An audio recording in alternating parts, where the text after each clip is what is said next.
आज से हम लोग शुरू करने जा रहे हैं अपने हिस्ट्री क्लास 9th को, जिसमें से सबसे पहले हम लोग अपने चैप्टर नंबर 1 को डिस्कस करने वाले हैं। चैप्टर का नाम है आपका द फ्रेंच रेवोल्यूशन। अच्छा, एक बात और यहाँ पे हम इस चैप्टर को शुरुआत करने से पहले, बल्कि पूरा हिस्ट्री को शुरुआत करने से पहले जो एक इम्पॉर्टेंट इन्फॉर्मेशन हम आप लोगों को देना चाहेंगे वो ये कि देखिए, अभी तक आप क्लास 8 तक जो भी हिस्ट्री में, चाहे सिविक्स में, चाहे ज्योग्राफी में जो भी आप पढ़ते थे ना, वो छोटा छोटा टॉपिक पढ़ते थे, है ना। जैसे फॉर एग्जांपल मान लीजिए आपने हिस्ट्री का एक चैप्टर उठाया, उसमें उसी एक चैप्टर में थोड़ा सा महात्मा गांधी के बारे में दिया हुआ रहता था, थोड़ा सा सुभाष चंद्र बोस के बारे में दिया हुआ रहता था, थोड़ा सा जवाहरलाल नेहरू जी के बारे में दिया हुआ रहता था, थोड़ा सा भारत के इतिहास के बारे में दिया हुआ रहता था, थोड़ा सा ब्रिटिश के टाइम पीरियड में क्या क्या घटा हुआ था वो दिया हुआ रहता था। तो ये ऐसा सिस्टम, इस प्रकार का जो आप पढ़े हैं वो क्लास 8 तक पढ़े हैं। लेकिन क्लास 9th और 10th का जो हिस्ट्री है ना, उसका लेवल ही अलग है। एक बात आप हमेशा याद रखिएगा कि क्लास 9th का जो हिस्ट्री है वो असल हिस्ट्री है। अभी आप जो क्लास 8 तक पढ़े हैं ना, वो तो छोटा छोटा टॉपिक आप पढ़े हैं, लेकिन क्लास 9th और 10th में जो आप हिस्ट्री पढ़ने वाले हैं, या फिर 11 12 ग्रेजुएशन आगे भी आप जो हिस्ट्री पढ़ेंगे, वो उस प्रकार का हिस्ट्री नहीं मिलेगा जिस प्रकार का हिस्ट्री आप क्लास 8 तक टॉपिक वाइज पढ़ते थे। तो फिर सवाल यहाँ पे ये है कि अब हमारा हिस्ट्री किस प्रकार से होने वाला है। हमारा हिस्ट्री अब इस प्रकार से होने वाला है कि पूरा का पूरा इतिहास आपको किसी एक पर्टिकुलर कंट्री का दे देगा। उस पर्टिकुलर कंट्री में किस समय पे कौन सा घटना घटा था उसके बारे में आपको पढ़ाया जाएगा, ठीक है। तो ये चैप्टर हमारा होने वाला है फ्रांस को लेकर। अब बहुत सारे बच्चों के मन में सवाल होता है कि सर ये फ्रांस कहाँ पे है। हाँ, नाम तो सुने हैं कि फ्रांस एक कंट्री है, लेकिन ये है कहाँ पर। देखिए, जिस प्रकार से हमारा ये कंट्री इंडिया, ये इंडिया कंट्री किस कॉन्टिनेंट के अंदर आता है? एशिया के अंदर आता है। उसी प्रकार से फ्रांस एक कंट्री है जो कि यूरोप के अंदर आता है। यूरोप क्या है हमारा? वो भी एक कॉन्टिनेंट है। तो जब आप वर्ल्ड मैप को उठा के देखेंगे ना, और उसमें आप जाइए कहाँ पे? यूरोप में जाइए, वहाँ पे गौर से आप ढूंढेंगे तो आपको एक छोटा सा कंट्री मिलेगा जिसका नाम है फ्रांस, ठीक है। जैसे हम लोग अभी तक बचपन से लेकर पढ़ते आ रहे हैं भारत के इतिहास के बारे में, इंडियन हिस्ट्री जिसको हम लोग कहते हैं, लेकिन यहाँ पे क्लास 9th का जो हिस्ट्री है वो आपका शुरुआत आपके कंट्री से नहीं हो रहा है, वो शुरुआत हो रहा है आपके फ्रांस के कंट्री से। इस चैप्टर में आपको ये पढ़ने को मिलेगा कि फ्रांस में किस प्रकार से राजा का शासन पहले चलता था, किस प्रकार से लोगों ने लड़ाई लड़ा राजा के खिलाफ, किस प्रकार से उन्होंने प्रोटेस्ट किया, आंदोलन किया, किस प्रकार से राजा वाला सिस्टम वहाँ से हटाया और वहाँ पे किस प्रकार से डेमोक्रेसी आया, ये आपको इस चैप्टर में पढ़ने को मिलेगा, ठीक है। तो अच्छा, हाँ, इसका ना थोड़ा सा हम बैकग्राउंड आपको बता देते हैं इंडिया से कनेक्ट करके, ताकि आप ज़्यादा समझ पाएंगे। जैसे हम लोग ये जानते हैं कि भारत में 200 साल लगभग अंग्रेजों ने राज किया, ये हम लोगों को मालूम है। लेकिन बाद में फिर महात्मा गांधी हमारे सामने आते हैं, वो अंग्रेजों के खिलाफ लड़ाई लड़ते हैं, प्रोटेस्ट करते हैं, फिर जाके अंग्रेज यहाँ से भाग जाते हैं और 15 अगस्त 1947 यानी कि 15 अगस्त 1947 को हमारा देश भारत आज़ाद हो जाता है, ये हम लोगों को मालूम है। तो यहाँ पे आपने क्या देखा? यहाँ पे आपने ये देखा कि भाई ब्रिटिश का शासन था इंडिया में, उसको हम लोगों ने खदेड़ के भगा दिया और हमारा देश आज़ाद हो गया। वो उसी प्रकार का सिमिलर सिचुएशन हम पढ़ने वाले हैं फ्रांस में। फ्रांस में क्या था ना, थोड़ा सा बैकग्राउंड हम बताते हैं क्या है, उसके बाद आप इस स्टोरी को अच्छी तरीके से कनेक्ट कर पाएंगे। फ्रांस में ना पहले राजा महाराजा वाला सिस्टम चलता था। हाँ, मोनार्की सिस्टम जिसको हम लोग कहते हैं। 3 होता है, मोनार्की, डिक्टेटरशिप और डेमोक्रेसी। तो वहाँ पे फ्रांस में पहले राजा वाला सिस्टम चलता था, जैसा कि आपने सुना होगा कि राजा का बेटा ही राजा बनेगा, है ना, ये वाला सिस्टम वहाँ पे चलता था।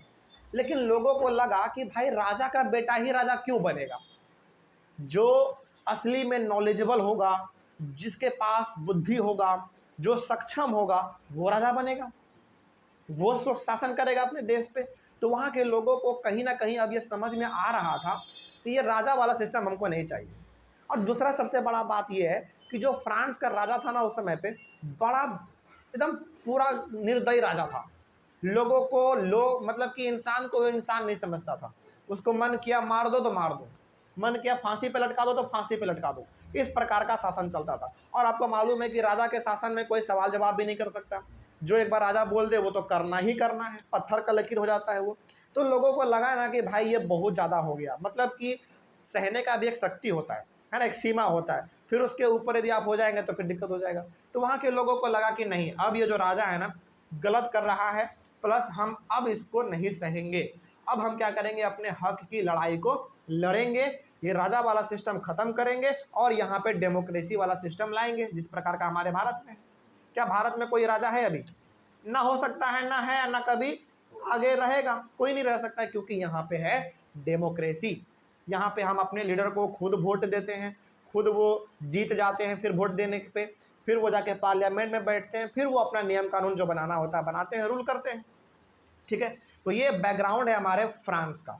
तो फ्रांस का बैकग्राउंड में आप क्या समझ गए अभी तक फिलहाल, कि आपको ये माइंड में रखना है कि फ्रांस एक छोटा सा कंट्री है जो कि यूरोप के अंदर पड़ता है। यूरोप हमारा एक छोटा सा नहीं, बहुत बड़ा कॉन्टिनेंट है, उसी के अंदर एक छोटा सा कंट्री हमारा फ्रांस है। उसी फ्रांस के बारे में हम पढ़ने जा रहे हैं कि किस प्रकार से फ्रांस के लोगों ने अपने हक की लड़ाई के लिए लड़ाई लड़ा, है ना, किस प्रकार से उन्होंने राजा वाला सिस्टम खत्म किया और किस प्रकार से उन्होंने वहाँ पे डेमोक्रेसी लाया, यही हम लोग इसमें पढ़ने वाले हैं। ठीक है, लेकिन यहाँ से आपको ये तो मालूम चल गया कि वहाँ पे कैसा सिस्टम था, मोनार्की सिस्टम था। चलिए अब शुरू करते हैं।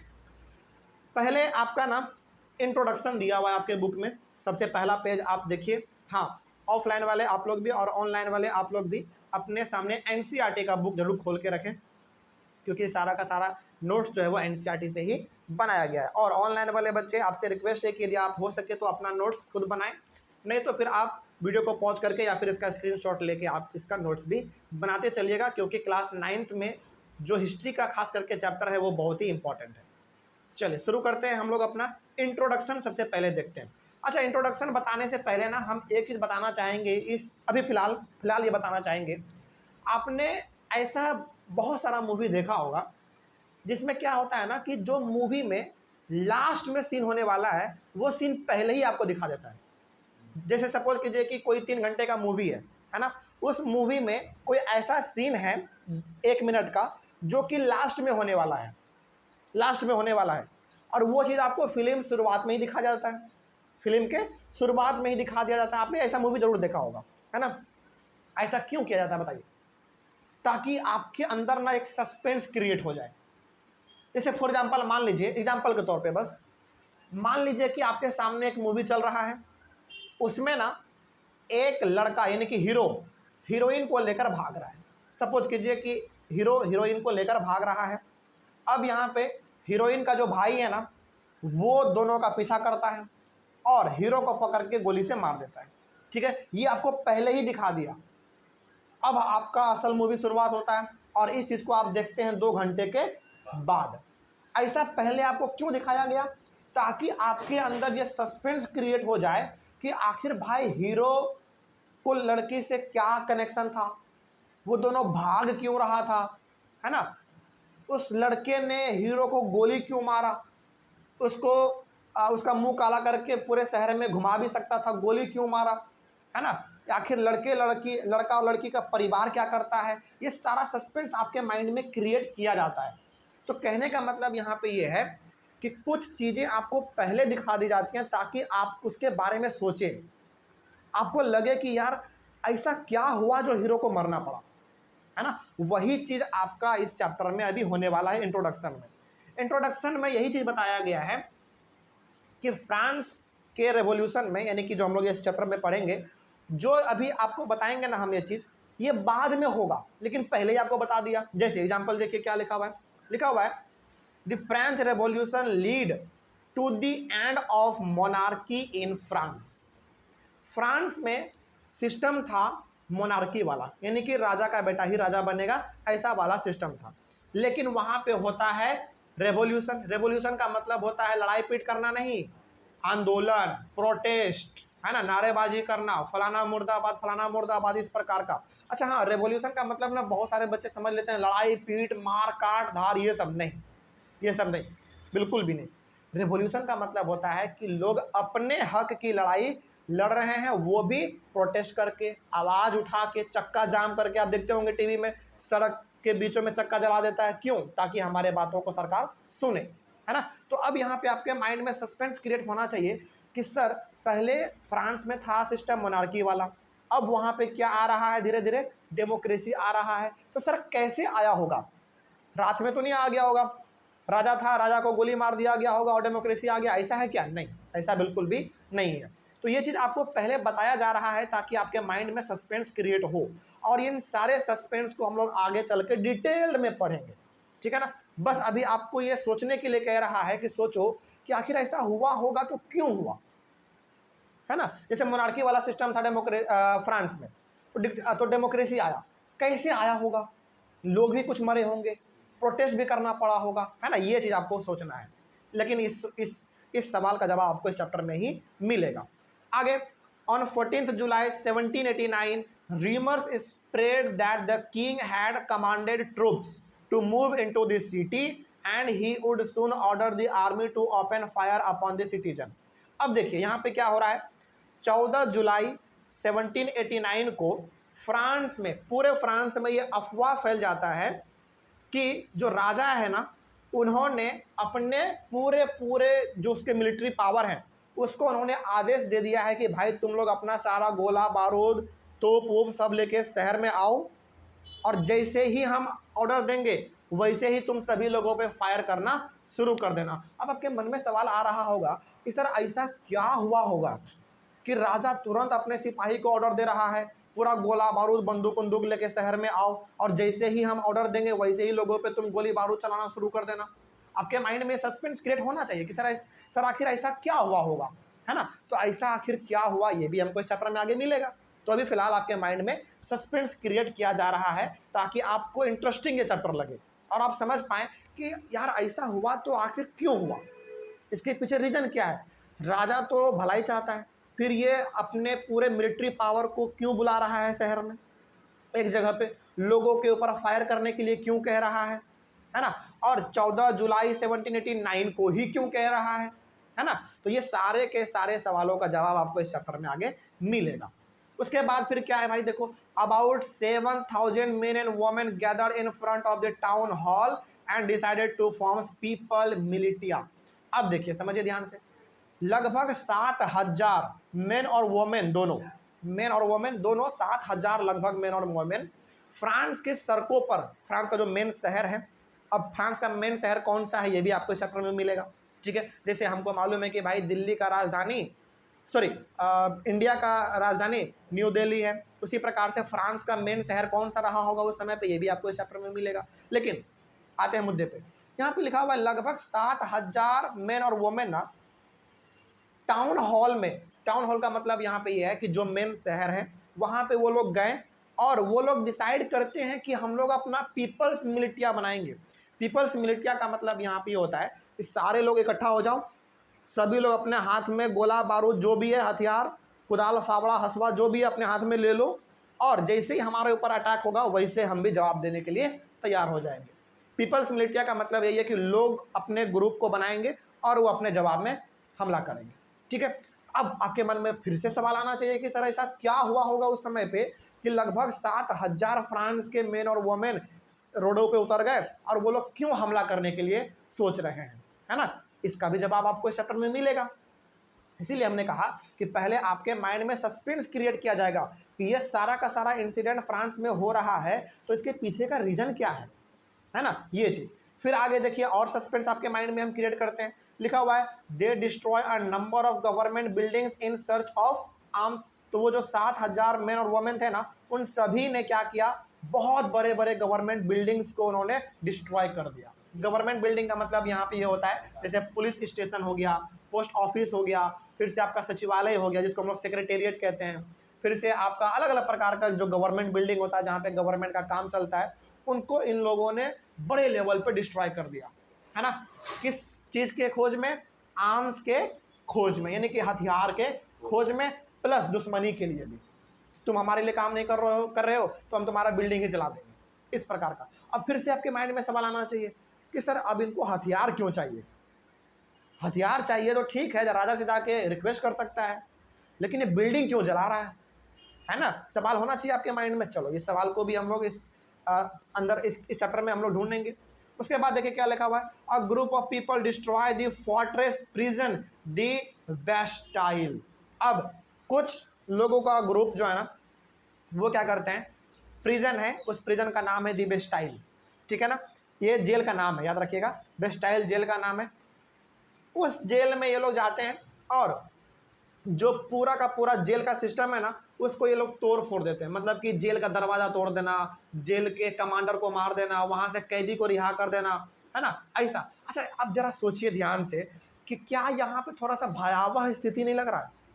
लोग अचानक सड़कों पे उतर जा रहे हैं, अचानक जेलों में घुस जा रहे हैं, जेल को तोड़ दे रहे हैं, फिर से अचानक राजा ऑर्डर भी दे दे रहा है अपने कमांडर को कि हथियार उथियार लेके आओ, है ना। तो ये ऐसा क्यों हो रहा है, इसके पीछे पूरा का पूरा हिस्ट्री ही हम लोगों का है, तो उसको हम लोग पढ़ेंगे।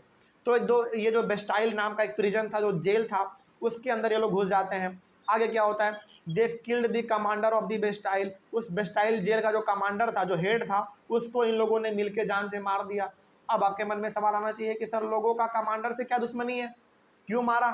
चलो उसके बारे में भी हम लोग सोचेंगे, लेकिन अभी फिलहाल आप अपने माइंड में ना सस्पेंस क्रिएट कीजिए कि सर आखिर ऐसा हुआ तो क्यों हुआ होगा।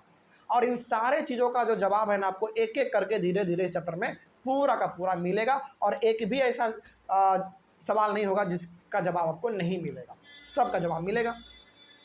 उसके बाद also they release the prisoners of the Bastille, there were only 7 prisoners. और जैसे उन लोगों ने जेल पे हमला किया, वहाँ के कमांडर को मारा, और जेल में जितने भी कैदी थे उनको उन्होंने रिहा कर दिया अपने मन से।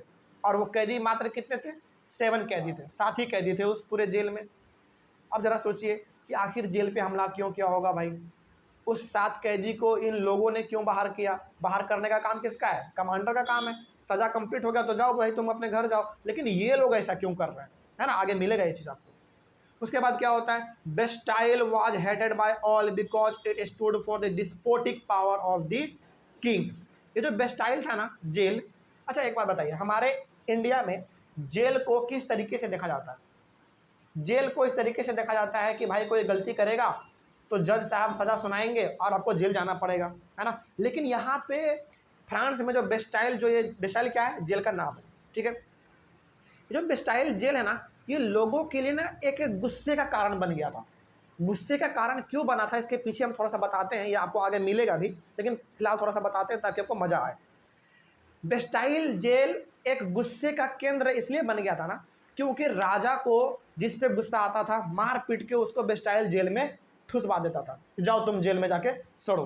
तो अब जैसे मान लीजिए कि मेरे फैमिली मेंबर में कोई एक ऐसा आदमी है जिन्होंने कोई गलती नहीं किया, लेकिन ज़बरदस्ती राजा उसको उठवा के जेल में डाल दिया, तो हमको उस जेल पे गुस्सा आएगा कि नहीं आएगा? बिल्कुल आएगा। इसीलिए जो बेस्टाइल प्रिजन था ना, वो जो जेल था, वो एक गुस्से का केंद्र बन चुका था।